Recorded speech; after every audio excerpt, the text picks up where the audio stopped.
नमस्कार, मी वैष्णवी राऊत. साम टीव्हीच्या बातमीपत्रामध्ये आपल्या सगळ्यांचं स्वागत आहे. बातमी आहे देवेंद्र फडणवीसांनी कुणाल कामराला दिलेल्या इशाऱ्याची.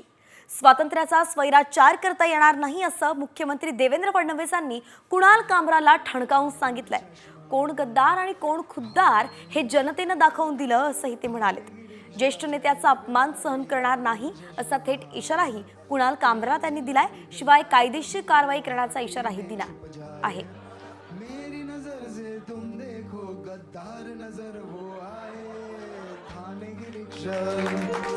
चेहरे पे दाढ़ी, आंखों पे चश्मा, हाय. खरं म्हणजे कामराला हे माहिती पाहिजे की महाराष्ट्राच्या जनतेने 2024 साली कोण गद्दार आहे आणि कोण खुद्दार आहे हे दाखवून दिलेलं आहे.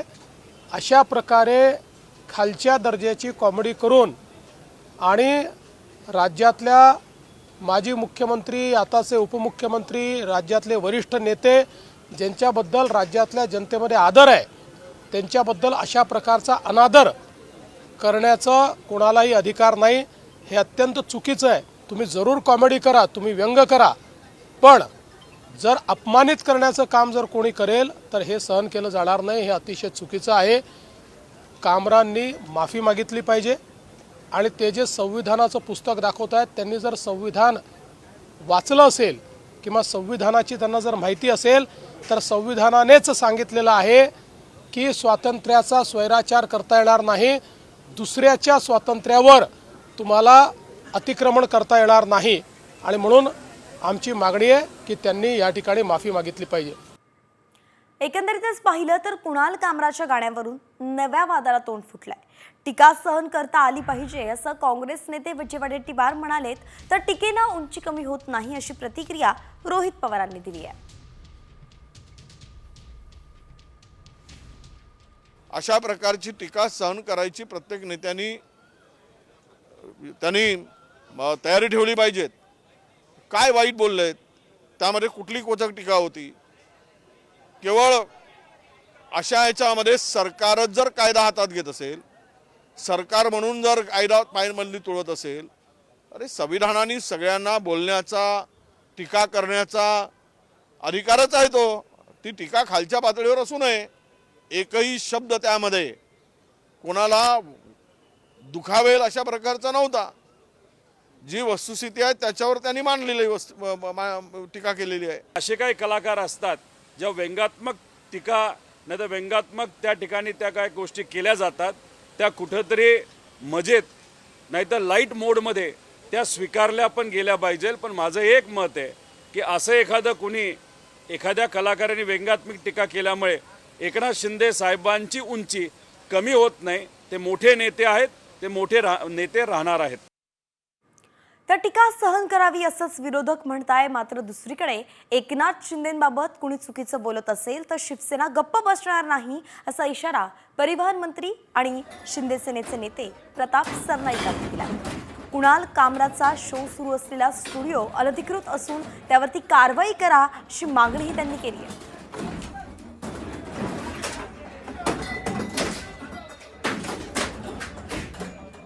जी घटना घडली ती घटना आम्ही शिवसेनेने फार गांभीर्याने घेतलेली आहे आणि कुठल्याही परिस्थितीमध्ये आमच्या पक्षाचे प्रमुख आणि राज्याचे उपमुख्यमंत्र्यांबद्दल जर अशा प्रकारचं वक्तव्य कोणी करत असेल आणि चुकीचं काही बोलत असेल तर शिवसैनिक कधी गप्प बसणार नाही. ह्या स्टुडिओमधून अनेक गैरप्रकार घडलेले आहेत. ह्या स्टुडिओमध्ये अनेक प्रकारचे अशा घटना घडलेल्या आहेत ज्या घटनेमुळे ह्या मुंबईचं वातावरण गढूळ होईल. त्यामुळे तो अनधिकृत स्टुडिओवर तात्काळ कारवाई करावी अशी सूचना मी मुंबई महानगरपालिकेचे आयुक्त भूषण गगरानी यांना केलेले.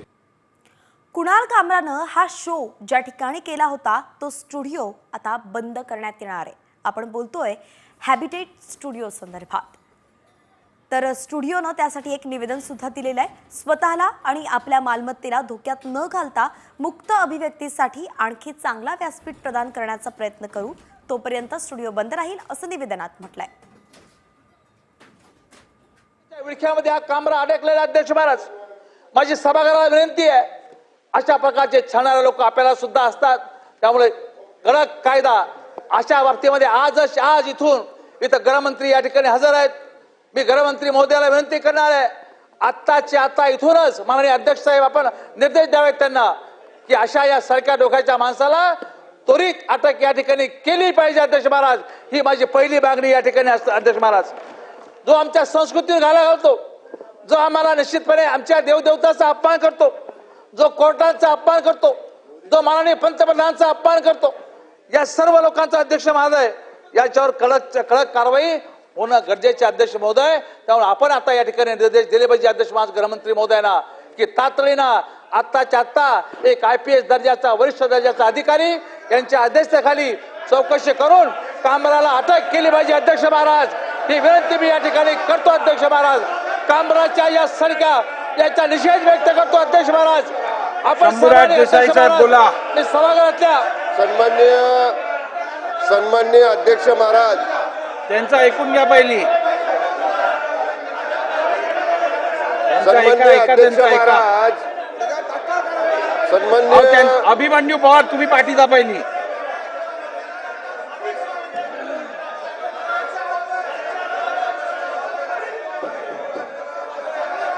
बोला मंत्री महोदय, बोला. आमचं उद्या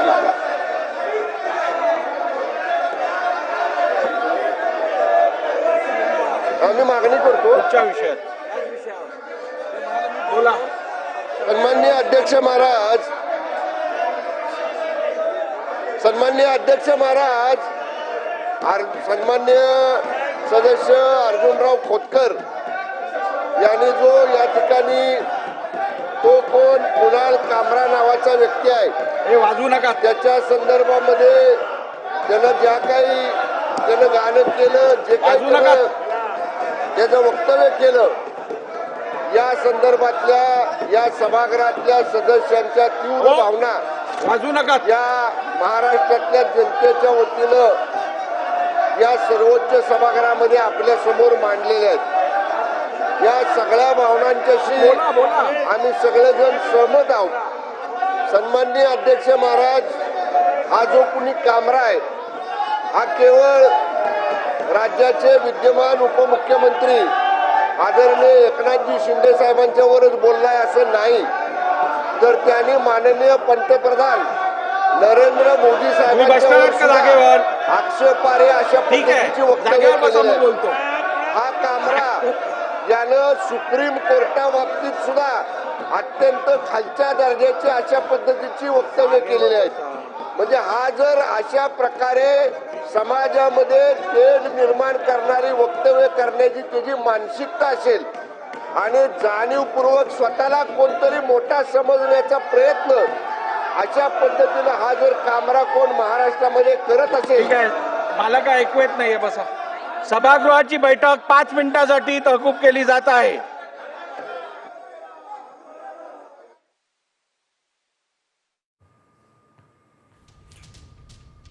तर एकंदरीतच आपण पाहिलं की विधानसभेमध्ये आता कुणाल कामरानं जे गाणं केलंय शिंदेंवरती त्यावरून गदारोळ झालाय आणि म्हणून 5 मिनिटांसाठी सभागृहाचं सगळं कामकाज तहकूब करण्यात आलंय. पण ज्यामुळे हा संपूर्ण वाद होतोय तो कुणाल कामरा नेमका आहे तरी कोण, ग्राफिक्सच्या माध्यमातून पाहूयात.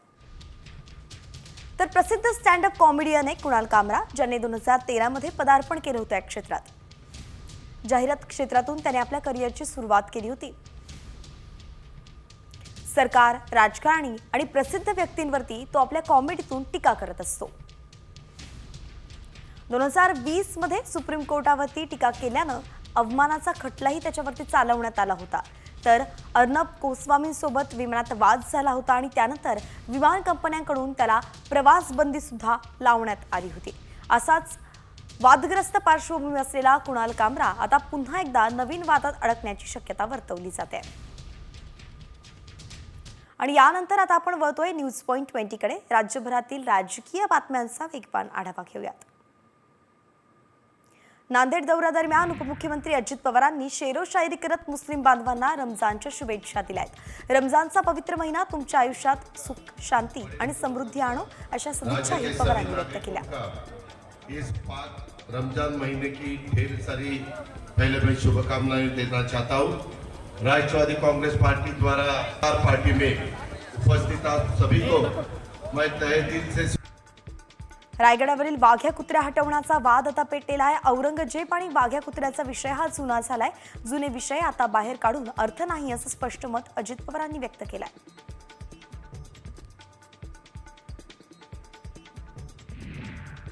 मुंबईच्या माजी महापौर आणि शिवसेना ठाकरे गटाच्या नेत्या किशोरी पेडणेकरांनी सूचक ट्विट केलंय.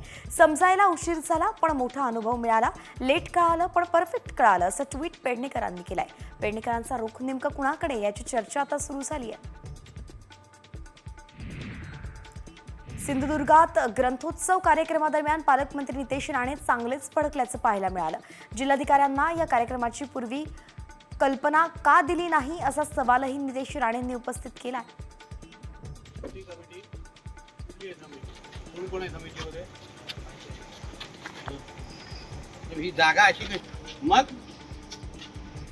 आपला आयकॉन कधीच देशद्रोही असू शकत नाही. औरंगजेब वादावरती राष्ट्रीय स्वयंसेवक संघानेही प्रतिक्रिया दिली आहे. RSSच्या अखिल भारतीय प्रतिनिधी सभेच्या समारोपात संघाचे सहकार्यवाह दत्तात्रय होसबळे यांनी ही भूमिका स्पष्ट केली आहे.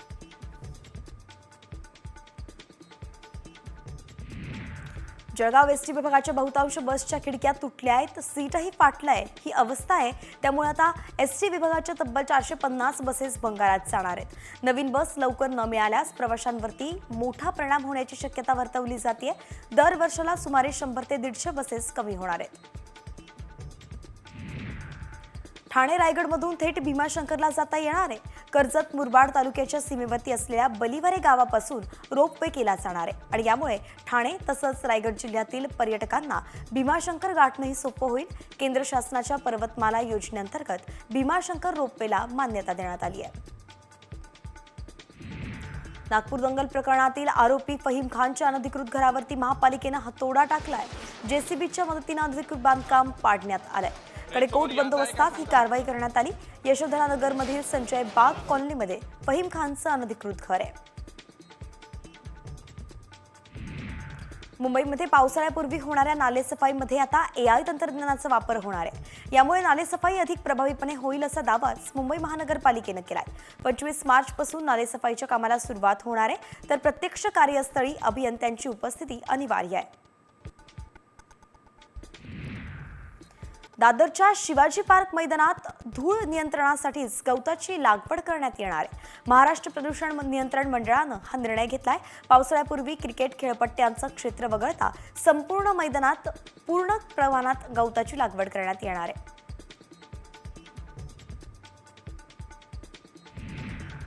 सावित्रीबाई फुले पुणे विद्यापीठाचा 2025 आणि 26चा अर्थसंकल्प मांडण्यात आलाय.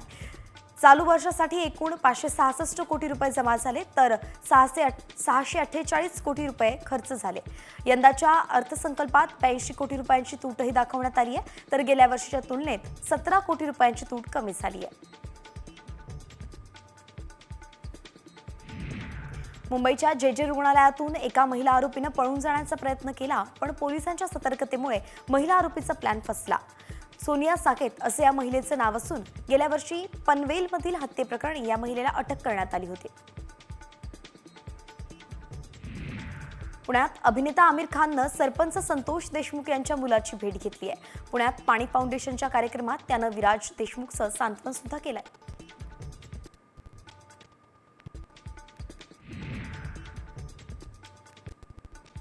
बिपाशाने तिच्या लेकीचा जिम जातानाचा व्हिडिओ शेअर केलाय. देवीची जिममध्ये जातानाची पहिली झलक चाहत्यांनाही आवडली आहे. व्हिडिओची सुरुवात बिपाशा आणि देवी जिममध्ये प्रवेश करताना होते. त्यानंतर वडील आणि मुलगी दोघेही जिममध्ये मजा करताना दिसले.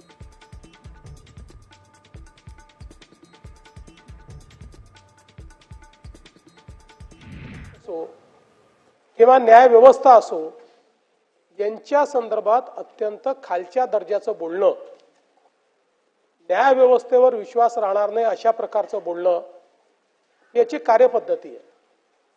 मुळात या व्यक्तीला एक प्रकारे कॉन्ट्रोवर्सी तयार करून प्रसिद्धी मिळवण्याचा हव्यास आहे आणि अशा या हव्यासातून ज्या प्रकारे राज्याचे माजी मुख्यमंत्री आणि विद्यमान उपमुख्यमंत्री माननीय एकनाथराव शिंदेजी यांना टार्गेट करत अतिशय खालच्या दर्जाची कॉमेडी करण्याचा त्यांनी प्रयत्न केला.